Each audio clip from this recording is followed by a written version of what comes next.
my ass off. I didn't know what tricks Loyal had up his sleeve, but I was riding with my brother, right or wrong. I held my breath as I unlocked the deadbolt lock first, then the regular one. As soon as I pulled the door open, the alarm blared and I took off running down the long driveway. I could hear the engine running in the Camry, and I couldn't even be for sure that Loyal was in that particular vehicle waiting for me. But I didn't care. I ran as fast as I could towards the waiting car. "Hey, get back in here!" Lakia's frantic voice pierced through the night air as I yanked on the door handle and jumped inside the car. I barely had the door closed before Loyal mashed the gas, making the car jerk forward. "Nigga, whose car is this?" I asked incredulously as Loyal hit a sharp left turn, damn near giving me whiplash. "My foster mother's." He stared straight ahead with a devilish grin. "I hit Tanya up on Facebook Messenger. She said we can stay with her until we get our own place. I told her that we shouldn't have to be there longer than 2 months tops." My jaw slacked.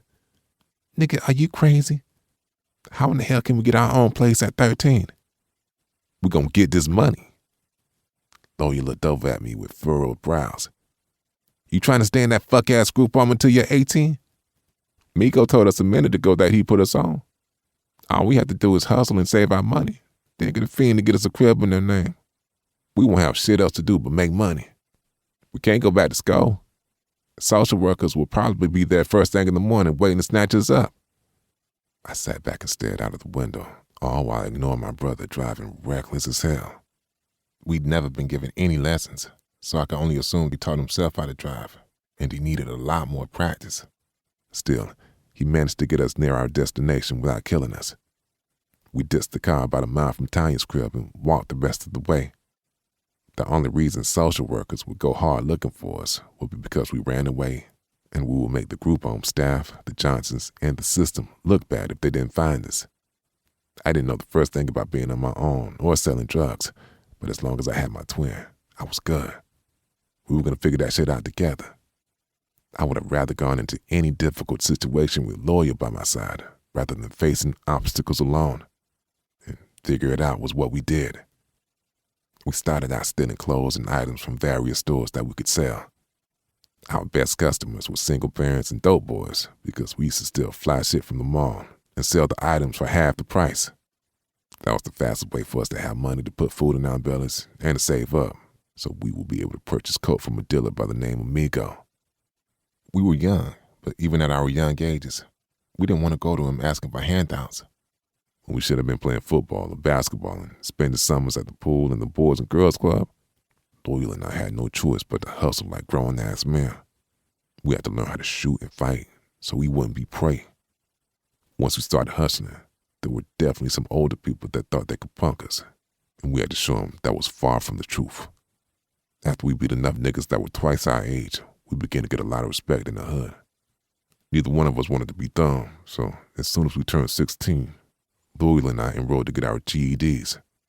By that time, we had been living on our own for 3 years in a low-income apartment in the hood that a fiend by the name of Lillian got for us. There was one time, after we'd been there for a year, that she tried to pop her shit and say if we didn't give her free drugs, she was going to have us put out. After I got somebody to beat her ass, she ain't try that shit again.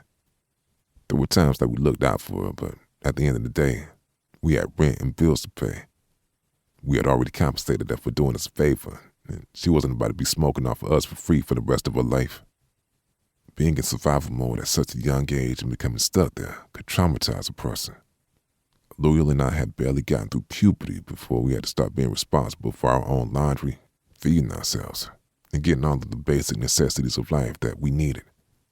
All Janice ever told us about our mother was that she had us when she was very young and she wasn't ready to take care of one baby, let alone 2.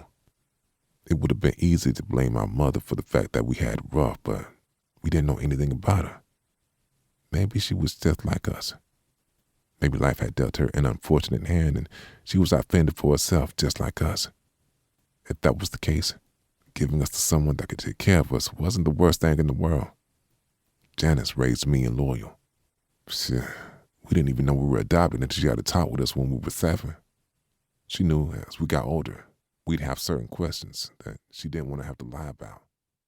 For instance, To keep listening to this audiobook, I've left you a link in the description so you can do it, at no cost thanks to Audible's 30-day free trial.